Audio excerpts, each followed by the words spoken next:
नवीन bullet mixer आणलाय, त्याचं unboxing करूया. माझा आधीचा होता तो खराब झाला म्हणून नवीन घेतला. हा काही स्पॉन्सर व्हिडिओ नाही आहे, पण मी आपला तुम्हाला दाखवते. हे असं व्यवस्थित सगळं पॅकिंग आलेलं आहे त्याचं. एक एक काढूयात आता. हा असा मस्तपैकी लाल रंगाचा बुलेट मिक्सर आहे. त्याच्याबरोबर 3 त्यांनी भांडी दिली आहे. हे चटणीचं आहे, हे ड्राय वाटण्यासाठी, आणि हे लिक्विड मिल्कशेक वगैरे असं काही बनवण्यासाठी, आणि 2 ही झाकणं दिलेली आहेत. म्हणजे ह्याला जारला आपण झाकणसुद्धा लावू शकतो. कुठे कॅरी करायचं असेल किंवा फ्रीजमध्ये ठेवायचं असेल वगैरे तर त्याच्यासाठी बघूया आता वापरून.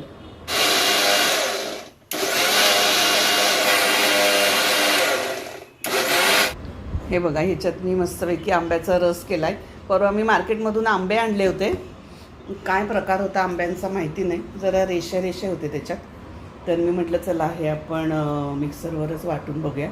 बघा किती मस्त एकदम फाईन वाटलं गेलं आहे. छान आहे मिक्सर. हे बघा, याला आता हे असं मी झाकण लावलेलं आहे. मस्त झालं आहे रस. आणि आता हा फ्रीजमध्ये ठेवते म्हणजे जेवताना मिळेल. आणि मला एवढं का जास्त हे अट्रॅक्शन होतं ह्याचं, याची भांडी पण ना छोटी छोटी आहेत. आणि जे मिक्सरचं बेस आहे तो पण छान नाजूकसा छोटा आहे. हेवी काय म्हणतात वॉल्ट आहे, पण त्याचं जे लुक आहे आणि जागा पण खूप कमी घेतं, त्यामुळे मस्त आहे. चलो, आज मी जरा एक नवीन डिश ट्राय करते. डिश म्हणजे सगळे आपले इंग्रेडियंट्स तेच फक्त काहीतरी थोडंसं वेगळं म्हणजे मी हे कॉर्न, कांदा, त्याच्यानंतर सिमला मिर्च घेतली आहे, त्याच्यात टाकलं आहे काळी मिरी, ऑरिगॅनो आणि चिली फ्लेक्स.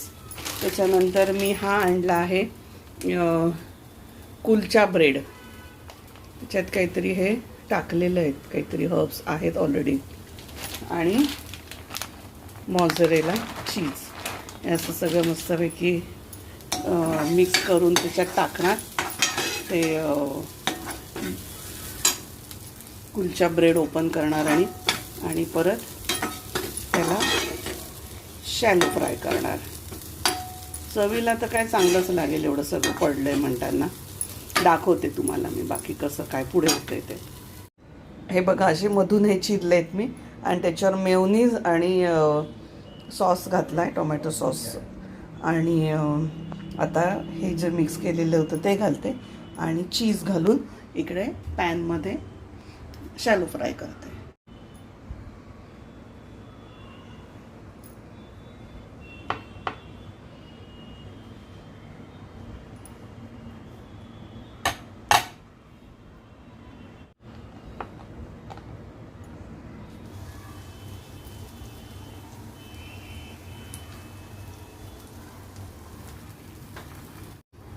हे बघा, एक साईड अशी मस्त भाजली गेली आहे. त्याच्यावर आता मी टाकलं आहे बटर. आधी तूप टाकलं होतं, पण मग नंतर मला आठवलं बटर पण आहे माझ्याकडे.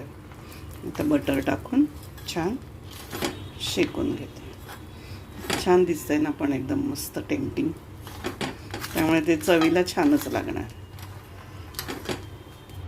आत्तापर्यंतचा व्हिडिओ बघून तुम्ही छान एन्जॉय केले अशी मी आशा करते. आणि यापुढे पण जे तुम्हाला व्हिडिओ आता मी दाखवते आहे तर ते पण तुम्ही नक्कीच छान एन्जॉय कराल. आणि त्याच्यासाठी आपण चाललो आहे कॅनडाला. ॲक्च्युली हे आमचे 3 जण मेंबर्स गेले होते नायगरा वॉटरफॉलला, आणि तिथे त्यांनी मस्त छान धमाल केली आहे.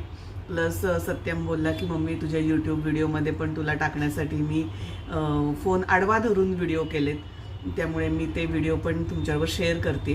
प्लस सत्यमला आता सध्या तिकडे काय 4 व्हीलर अजून चालवायला नाही मिळत आहे, तर रेसिंग कार पण त्याने चालवली. ॲक्च्युली काय म्हणतात त्याला मला एवढं माहिती नाही, पण तो पण व्हिडिओ आहे, तो पण तुम्ही नक्की बघा आणि छान एन्जॉय करा. आणि दुसरी अगदी फार काय म्हणतात ना आनंदाची गोष्ट अशी की कॅनडा डे होता, तेव्हा सत्यमला मस्तपैकी तिकडे जी मिरवणूक निघते कॅनडा डेच्या संदर्भात, तर त्याच्यात त्याला ढोल आणि ताशा दोनही वाजवायला मिळालं. त्यामुळे मंडळी आमची सगळीच खुश आहे. अर्थात आम्ही पण खूप खुश आहोत. आणि आमच्याकडे तोच एक प्रकार आहे की बाबा प्रत्येकाला आपली आवड निवड जोपासायला आम्ही अगदी प्रोत्साहन करतो. आणि आपल्या अंगात जी कला आहे ती खरंच आपण अगदी छान ती वाढवलीच पाहिजे. कारण तो एक खूप मस्त रिलॅक्सेशनचा एक उपाय आहे, मार्ग आहे, असं माझं म्हणणं आहे. आणि तेजूचं इथे अगदी उल्लेख करावा असं वाटतं मला. अर्थातच बहीण भावंड आहे म्हणताना एकमेकांच्या कलेचं किंवा एकमेकांवर प्रेम असणं अर्थातच आलं. आणि तेजू आमची नेहमी म्हणायची, मम्मी सत्यम कॅनडाला आला की त्याने त्याचं ढोल पथक चालू करावं. तिची अशी खूप इच्छा आहे. बघू आता, सगळं देवाच्या मर्जीवर आहे या गोष्टी. पण ती आणि स्वतः माझ्यासारखी अशी प्रचंड खूपच म्हणजे इमोशनल आहे. त्यामुळे कॅनडा डेमध्ये सत्यमला जेव्हा वाजवायला मिळालं ढोल आणि ताशा दोन्ही, त्यामुळे तिला तर अगदी खूप म्हणजे खूपच आनंद झाला.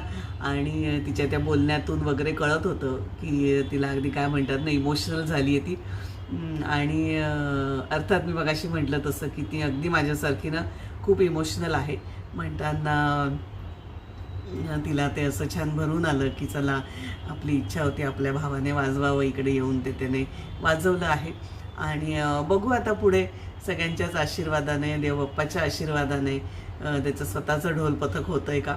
आणि हरकत नाही आहे, मुलांवर कुठल्याच गोष्टीचं काहीच प्रेशर नाही आहे. त्यांना जसं आवडेल तसं करू देत. आणि त्याच्यातून काय एक नवीन यश मिळत राहतं, ते त्यांनाही छान आणि आपल्यालाही त्याच्यातून आनंद मिळतो असं. तर हे बाकीचे पण सगळे व्हिडिओ बघा आणि मस्तपैकी एन्जॉय करा. आणि एक गोष्ट इथे मी तुम्हाला नमूद करायला मला आवडेल की तेजू सांगत होती 2-3 तास ते रॅलीमध्ये होते. म्हणताना अगदी काय म्हणतो ना, मम्मी चेहरा काळा ठिक्कर पडला आहे. तर आता D10 क्रीम लावते. म्हटलं मग त्याच्यापेक्षा तू आपलं हळद, चण्याचं पीठ आणि दूध असं सगळं मस्तपैकी मिक्स कर आणि ते लाव. एक 4-8 दिवस लावलं की तुला आणि चांगला फरक पडेल. तर अगदी लगेचच दुसऱ्याच दिवशी दोघांकडूनही ऐकायला मिळालं की जे मी सांगितलं होतं त्यांना चेहऱ्याला लावायला, तर त्याच्याने मम्मी एका लावण्यातच खूप फरक जाणवला. तर म्हणून म्हटलं हे आपलं लावा रेग्युलर, म्हणजे छान आणि वाटेल. तर खरंच आहे आपले हे जे आहेत घरगुती उपाय, तर पूर्वापार आणि चालत आलेले, आणि खरंच त्याच्या पाठी काय म्हणतो आपण रिझन पण आहे तसं. म्हणताना त्याचा चांगला उपयोग होणारच. तर असं कधी काय आपल्याला प्रॉब्लेम आला D10बद्दल किंवा काय, तर किंवा रेग्युलरच तुम्ही असं हे मिक्सचर हळद, चण्याचं पीठ आणि दूध म्हणा किंवा दहीसुद्धा त्याच्यात लावलं ना, त्याच्यात टाकून लावलं तर नक्कीच फायदा होईल. तर असा हा आजचा व्हिडिओ. आता तुम्ही बघा कॅनडाला काय काय धमाल आली आहे ते. आणि मी इथेच थांबते आणि परत भेटूया आपण पुढच्या व्हिडिओमध्ये. तोपर्यंत स्वस्त राहा, मस्त राहा आणि स्वतःला आवडेल तसं जगा. Bye, love you.